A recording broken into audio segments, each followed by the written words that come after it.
Hello guys, welcome back to my channel. আজকে আবার চলে এসেছি তোমাদের সামনে এক নতুন কবিতার ভিডিও নিয়ে।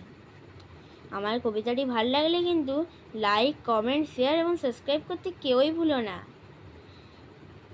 ভবানীপ্রসাদ মজুমদারের লেখা দারোয়াবু এবং হাবু। থানায় গিয়ে সেদিন ভোরে বললে কেঁদে হাবু, নালিশ আমার মন দিয়ে খুব শুনুন বড়বাবু। চারজন ভাই আমরা একটা ঘরেই থাকি, দুঃখে আমি সারাদিন রাত ভগবানকেই ডাকি। পর্দা ঘরে 7টা বিড়াল পোষেন ছোট বড়, মেজদা বসেন 8টা কুকুর যতই বারণ করো।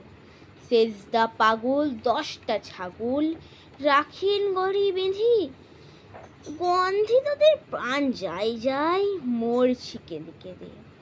দারোয়াবু বললে হাবু, তোমরা কি সব ভুলো, সদাই খুলে রাখবে ঘরের দরজা জানলাগুলো।